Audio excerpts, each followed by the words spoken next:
So, good morning, students. Today we'll discuss about Module 11, Access Control Systems Implementation. So, here we will be discussing about how do we create guidelines and procedures based on standards, policies, compare the various multi-layer access control, set up access control for internal and external employees, and tighten security for access to portals. Okay, all those things. Now, first one,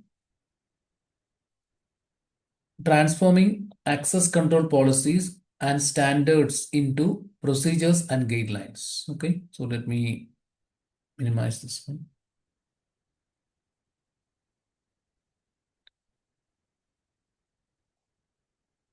Go for slideshow. So, what are the steps to be followed for transforming access control policy and standards to procedures and guidelines? Okay, first one, always start with a plan. We should have a formal plan. Then determine what policies or which policies and standards you will refer for implementing this plan. Okay. And how to make, third one, how to make documentation process and system implementation easy so that everyone can understand. So we have a plan. We know what are the policies and standards you have to refer for implementing plan. And third one, we need to make a documentation process so that everyone in the company should have an idea how do we implement the system. Okay. Then effective ways to spread the message, ensure everyone understand the policy, standard, guidelines, procedures. Okay. So after the documentation process, everything ready, we want to spread this message to every employee, everyone, so that everyone understand the policy, standards, guidelines, and procedures. Okay. That's what the steps to be followed when we transform access control policy and standards into procedures and guidelines. Okay. So start with the plan, identify which policy and standards we'll refer to implement the plan. Then how do we, you have to make a documentation process and make the system easy for implementation for everyone. Then spread the message to everyone so that everyone understands about the policies, standards, guidelines, procedures. So these are the important part of access control system. Okay. Then example for policy, standard, guideline, procedure. See, policy, all the employer on computer systems are secure. That means whatever computers used in the company should be secured. The data should be protected. Access should be protected. Okay. So standard, the organization may implement ISO 27002. So there's a ISO policies there. So what that policy means is different types of access control used in the company. How do we implement cryptography? That means convert the data to secret form. Okay, what algorithm we will use, all those things are discussed in ISO 27002. So you have to implement that. Okay, and guideline. So whenever you are going to make a policy to make the system secure, we need to follow some guidelines. So like password should be minimum 8 characters. Okay, we need every computer or system which is in the company should have a minimum 8 character password and maximum 16 characters password. Okay, that's a guideline. What about the procedure? So the steps to be followed in a password creation procedure to support the policy and standard. Okay, so I want to make the system or computer secure to follow the standards. Then what procedure I have to follow? Password creation procedure. Example, length of the password, minimum how much length, maximum how much length. Character types, what type of characters we can use, capital letter, small letter, number, special character. Avoid personal information. Don't put your personal information like your date of birth or name or address as password so that everyone can guess. Don't use that. Your password should be unique. Don't use same password for all the accounts and don't use a common password like admin123. It can be uh, attacked, okay, and somebody using dictionary attack, no, they can easily guess your password. Okay, so don't try that password like admin123 like that. Okay, go for unique passwords. Then you can use password manager. Okay, they will give you some passwords which you can try. Okay, So these are the examples for policy, standard, guideline, procedure. So when we implement or transfer the policy to implementation task. Then approaches, the two approaches, phased approach and prioritization approach. Phased approach means we have a plan. Okay, the project start at the beginning or the task start at the beginning and go through until the end of the task. And there will be one section of a project at a time. We cannot run each task or each project part. We have a phase by phase. Okay, each project part will be run at a particular phase. Phase by phase only we can run the which one project. So here example, IT company, we have a new password policy. We are going to update the password policy.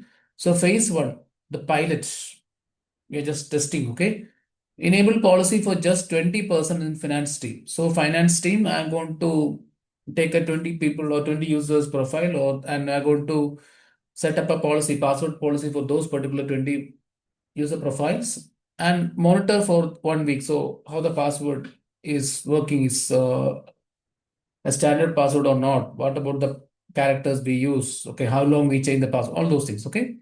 Phase to expand. So after we tested the pilot phase, okay, on 20 user profiles, we fix it. If any issue is there, we fix it and roll it out to 200% in engineering department. Okay, now we apply the policy for 200 employees in engineering department. Third phase, complete. Finally, push the same policy to all the remaining 800 employees company-wide. This is what phased approach. Okay, so we have a task to be done. We will not do the task all at a time. We will have each phase by phase like this. Okay. Then prioritization means here the tasks are done based on the priority. Okay. We already had a plan, but if any task which comes with higher priority, they will be executed first. Say some security breaches occurs. The normal, when the security breach occurs, okay, what happened? The normal process, what we are done in running in that system, company, no, it will be halted or stopped, and the security attack, no, that particular thing should be given more priority, so that we have to make sure that the security attacks should be handled properly. The same thing will not happen again. Those things are called as prioritization approach. Okay, approach. See here, case by case basis. If an attack occurred in network, administrator may make appropriate changes to adjust for the immediate weakness. Okay, why the attack happened? What is the vulnerability in my system? So you have to focus on that immediately. Okay. Another example: user clicks a phishing link and the PC starts spamming. So by mistake he download a particular email and there was a link on the email. You click the link and the computer got compromised and spam. Okay, happened. Now what IT department should do? Immediately pull the PC off the network first. Okay, then only worry about everything else later. Okay, so don't worry about other things. Okay, just immediately remove the PC from the network. That's the first thing. There's prioritization approach. Okay, phased approach means we have a starting and ending phase. So we'll go one by one, phase by phase. Phase one is pilot example. Okay, pilot task, then expand task, complete task. Prioritization means even though we have all those things, but it will be based on case by case. If any task which comes with a high priority is there, so you should give importance for that one. Example, security attack happen means all the focus will be on how do we handle the security, how we can find the vulnerability in that system, how do we can set up that vulnerability or fix the vulnerability. All these are prioritization approach. Okay. Now implementation stage, we decide the approach. We want to convert or turn the policy into implementation, and we have to start the procedures. In that time, what are the issues we'll address? Okay. First things, there are some questions. Okay. What is the mission of implementation? Why you are going to implement this policy? Okay. What the organization will achieve. So at the end of this implementation, what will be the company achieving? Okay. What factors need to ensure the policy is met? Okay. How do you make sure that the policy is met or implemented or it is achieved? What are the tools you need to address the access control? How do we secure the communication and authentication? What are the different types of tools used for ensuring security, authentication, and access control? Okay, like it may be VPN, it may be SSO, It may be tunneling, many tools. Okay, we can try that. What standards to be followed? Which access control models will be used? Like we need single factor authentication or two-factor authentication or multi-factor, depends upon the access control model we choose. What secure protocols will be implemented? Do we need SSH or Telnet or VPN? What type of protocol we need? What authentication methods? Like we discussed, no? Different authentication methods, right? So which one we need? Read only, read write, write only, like that. Many authentication methods, okay? Or authentication methods in the sense like something you are, something you have, something you know, all those things, okay? Access control methods again, we have different methods, okay? Just go through that. Then how will we implement these methods? Okay, what type of hardware we need, what type of software we need, all those things. Can they put simultaneously on a phased approach? Whether you are going to implement these access control authentication methods at a time or phase by phase. If you're doing it at a time, what happens? We need to have budget for implementation. Okay. So based on the budget and availability and your requirements, you can do it phase by phase or simultaneous. And what is the risk associated with timing of implementation? So when you are going to implement this, okay, what is the risk associated with it? Okay. See, you are going to implement a authentication method like fingerprint scanning or face scanning. Okay, you are going to do at the end of the semester, means the after semester there will be vacation, right? So there will be no one there. So you want to put this access control at the beginning of the semester or beginning of the year. Okay, that working time, so that first you want to get some enrollment. No, it will take some time. After enrollment, no, you want to get some time for verification. So these things will be planned. What time we are going to implement this one depends upon the availability of staff members or the availability of employees. Okay. How these things are going to be tested? How you are going to test the authentication and security? Okay. How often we will test? How frequently we are testing? Once in a month or once in 2 weeks or like that? What will be the result? Okay. How the organization will take the results? Okay. How they will consider the results? What step they will take after seeing the results? Who will be reviewing the policies? How often we review the policy, like monthly once or yearly once or 2 months once, like that. Okay. Then document the policies. How you are going to document all these policies, what you have done, no access control, authentication, all those policies you have to document. How you are going to document? Okay. And how you are going to document the implementation task. All these things are the questions to be asked or addressed, issue to be addressed while you are transforming the policy into implementation. Okay. Then guidelines that units can follow. So if you take a particular procedure, like based on the password policy example, NIST, okay, is a national institution. Um, they have some standards and password procedures. So what are the procedures for implementing this policy? Encrypt all passwords. All passwords must be encrypted. That's why we use cryptography, some encryption algorithm. Then ensure that all communications are secure. Then educate employees on shoulder surfing, malware, and social engineering. Why we are educating employees on shoulder surfing, malware, social engineering means, so because of these techniques, okay, the attackers can try to retrieve your password. Say shoulder surfing means someone standing near you and just or sitting near you and just see, okay, they will be behind you and they will see what password you are typing. They will get the information.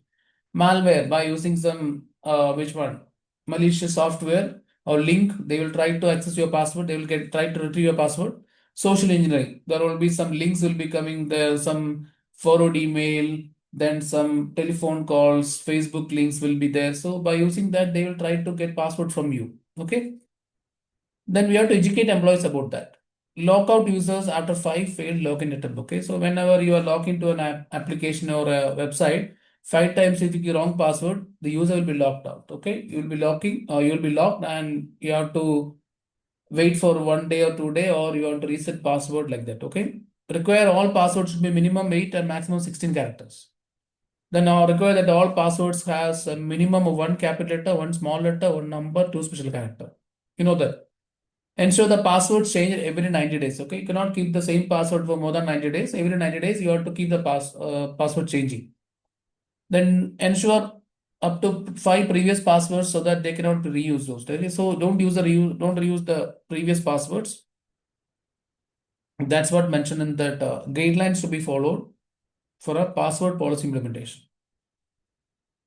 Then identity management and access control. That means every user in the company will have an identity. They will have a separate username, password, email, ID, everything. And so that we can coordinate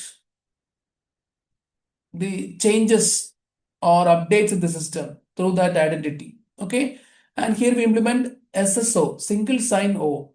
Single sign on means you have to log in once in a system, then by using that single login, you can access multiple applications connected to that system. Example I told in the last chapter, if you have Gmail account, by using logged into that Gmail account, I can open all other applications like Google Drive, Gmeet, then Google Scholar, many applications without login again because I use single sign-on feature. Okay.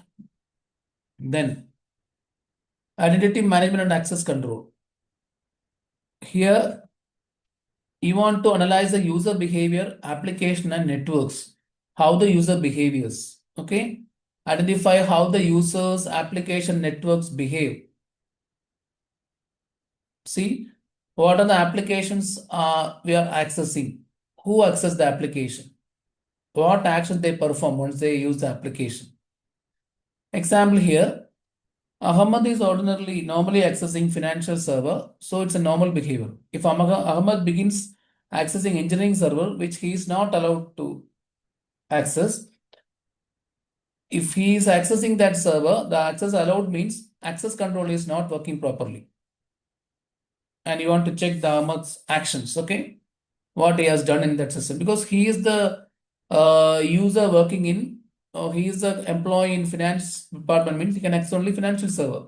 He is not allowed to access engineering servers and access control is set like that based on the role. But still he can access engineering server means the system is not working. The access control is not working and you have to ask the system person and also we have to ask Ahmad what you have done there, why you have entered the system which is not allowed for you. Okay. Now implementing multi-layered access control. Okay, this is an important thing. So what happens if you implement multi-layer access control in a enterprise? It provides defense in-depth mechanism. Okay, it will provide a defense. Okay, in-depth mechanism. So the system will be defended from top to bottom. Stronger protection for network. The network will be protected with strong network access control. And users also be protected. And they will provide multiple roadblock for user and attacker. Okay, so there is not a cakewalk. It's not a cakewalk for a user or attacker. It will be multiple roadblocks will be there. You want to authenticate yourself. You have to follow some policies to use systems. Okay, to use the resources in our network or in your enterprise. Okay, so here we have many points. First one, user access control profile. So how we are going to implement multi-layer access control? First point, user access control profile. That means the access control is based on user's role. Okay, what role they play in the enterprise or company. Based on that, it will decide what he can access and what he will be denied. So based on the user's role or profile, here the system will decide what are the data or applications the user can access and what applications he cannot access. That's what denied. Then system access control list means it will decide who can log on and what change they can make in the system. Like what are the applications, softwares they can install, which applications installation should be blocked. Example, see here, Software installs, you cannot install all the softwares, right? So there will be some blocking. So block software installs via enforcement and trusted publisher rules. Okay. What is enforcement? There will be a group policy. We'll enforce a policy or a group policy that only approved applications can be run or installed. Okay, we will put up enforce means apply some policy or a group policy, in the sense group policy in a technical term. Okay, it will make sure that only approved applications or installations can be run or installed. Okay, then trusted publishers means, so that implementation or installation should be done by a trusted user who has, say, digital certificate. Okay, see, system run code only if it is signed by a publisher certificate. So that particular certificate should have, the user should have a certificate signed by a trusted person like Microsoft trusted certificate or Adobe certificate. They can only run that particular code to run the system. This is how we control the access to a system. So we don't allow we will be logging. Okay, we will log on. You will decide who can log on and what they can do. Okay, who are the one who are able to allowed to log into the system, what they are changing. We can make sure installations can be done by only authorized persons, or otherwise we'll block the installations. Okay, we have two rules: enforcement and trust publishers. Enforcement means we will apply some policy like group policy so that only approved applications can be run or installed. And trusted publishers means the people or the system will run only if it is signed by a published certificate like trusted parties. Okay, Microsoft or Adobe. Then application access. So we will not allow everyone to access the application. Only a specific users can execute or access the application. Also inside the app, there will be some fields or options which the user cannot access. Based on the role of the user, he can see that applications, buttons or application or field.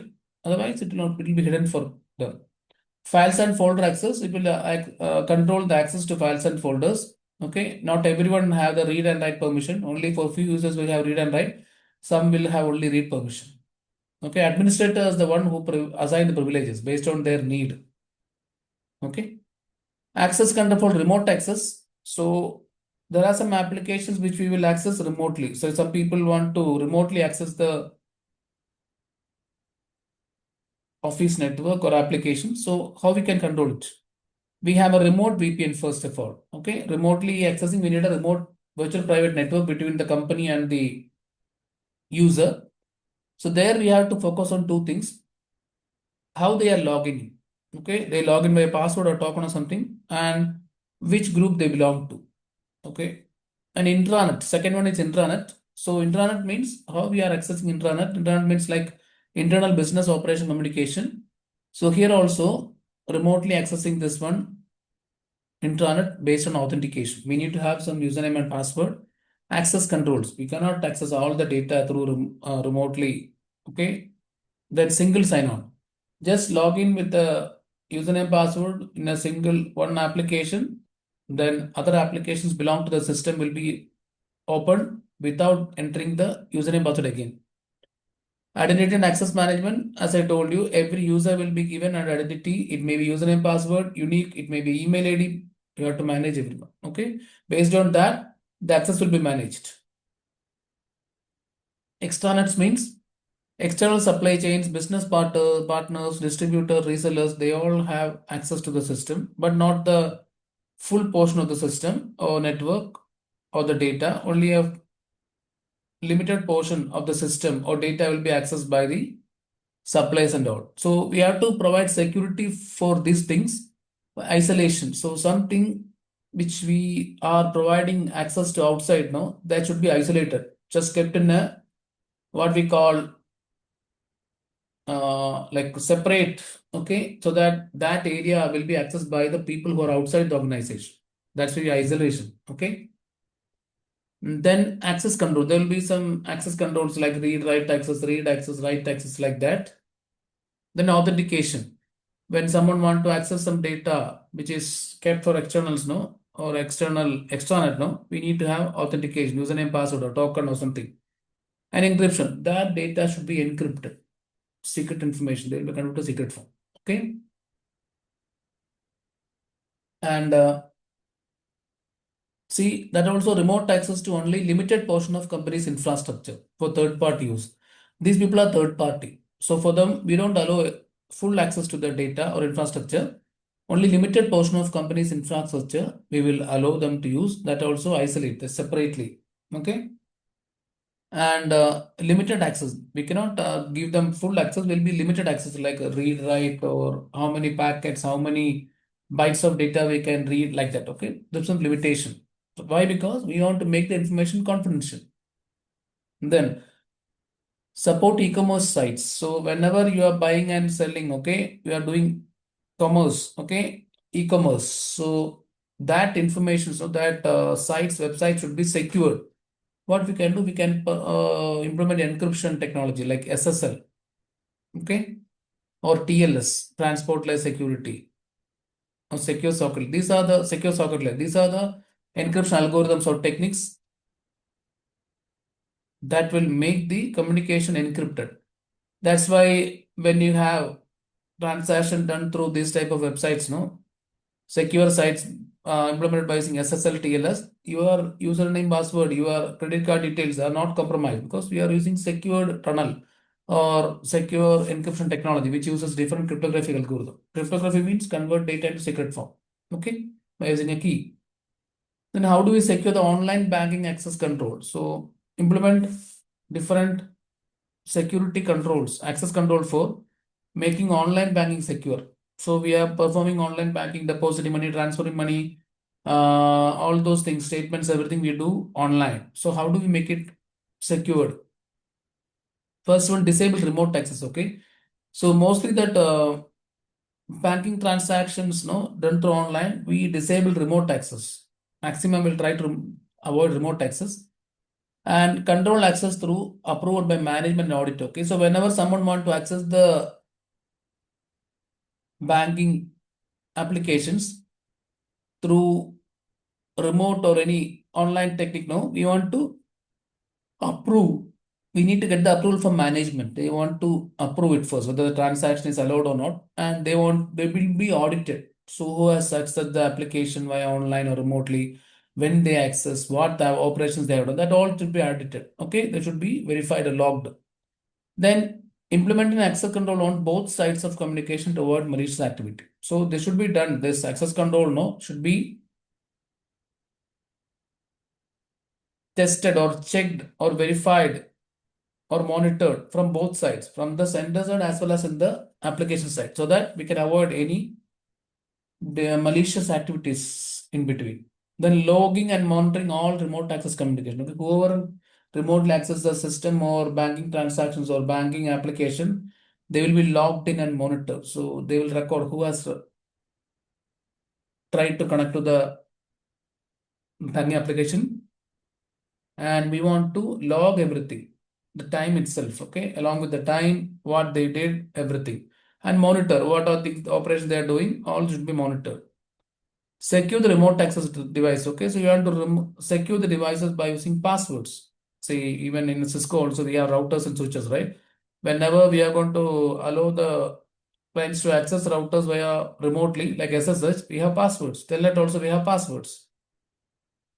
Use strong authentication encryption. So for securing communication between these remote devices to the online banking transactions, no, all transactions should be secured by using encryption and authentication. Okay, we have AES encryption, DS encryption, triple DS encryption, TKIP, different methods. Okay, authentication we have Kerberos, all are examples. Now, best practices for access control implementation. Understand the roles within organization. Okay, so what are the roles user plays, and based on their role we can determine which access control they need. Okay, understand the data resides. So what type of data residing or existing in the network, on which servers they have the data, And based on that, we have to implement access controls. Then establish a baseline. So there will be a normal behavior of network or user, and we know which access control is necessary for them. And whenever an initial activity occurs, you will check, okay, you need to put an extra access control or not. Okay. Then monitor activities on a continuous basis. Okay, whatever actions happening in the company regarding security or authentication or anything, you have to continuously monitor. Is there any unusual activities happen or not? Okay. Then guidelines and policies. So whenever you are going to implement these access controls, no, we need some guidelines and policies so that everyone will understand. That guidelines and policies should be used easy one, so that the employees should not feel that, okay, these guidelines are very difficult and I cannot read that, so that I will feel that my job is delayed. I will go for the shortcut. That may even put you in trouble. Okay, risk. Then manage user account appropriately. If any user left the company, don't reuse that ID. Okay, you want to avoid reusing ID by deactivating. Example, I told you, uh, in my old company, one employee left the company, okay, and he was still using his ID card or email ID, and he keeps on sending email from his account to the other officials in the company, and sometimes he was spreading some false allegations, news or information against the company people. So for that, what we need to do, whenever someone left the organization, disable the account. Okay. Manage remote access capabilities. Ensure that all the communication is secure and all the resources are secured. They're not remotely accessible. Provide strong security. So we need to have make the communication secured. We need strict or strong authentication or password policy. Okay. There are different case studies. So first case study, what they just example, okay, US government, okay, they had millions of employees, contractors, and consultants. What did it do? They give assigned identity credentials for different agencies and systems. So individual will have username and password for network access, another user ID password combination for application they access. So it's a earlier one. Okay, earlier we had different username password for different applications. Okay, one for network access, one for application access. So many applications increase means we need that much number of accounts. Like some applications require username password, some applications require email ID, some applications require phone number, some applications require fingerprint. So when these are happening, we need to implement more money, time consuming and expensive. Also, security is a concern. All are decentralized. Okay, we need to have different database for storing different type of data. One for username password, one for storing email, one for storing username this one national ID number, all those things. Okay. Now we go for second case. We go for centralized identity management system. In that case, we use ESSO. Yani, we will have a smart card and a PIN access to for a user to access multiple databases.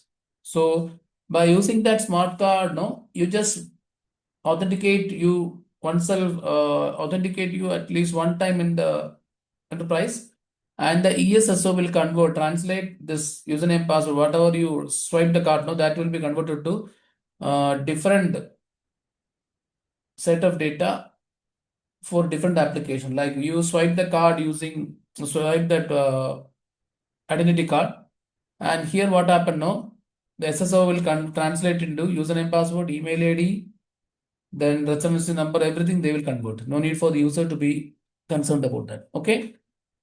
And it will be unique credentials. Then a benefit of centralized identity management system is reduction of risk in inconsistent policy enforcement and mishandled password. Okay. So if you are keeping different applications, different password, so it's very difficult to keep the password secure, and sometimes password will forget also. Then reduce administrative expense. Okay, if you have different applications, different access control or login means the administrative expense will be more, and we need to help. We need to call the which will include help desk calls to reset password. Okay, So we need to call the desk to reset the password because we forget, because every application, we have 5 applications on machine, every 5 applications we have separate password, means difficult for you to reset the password also. Okay. All those things coming under the case study. This just go through, but up to here, it's very important. Okay. Best practice for access control. Okay. Small chapter, just small definitions, go through that.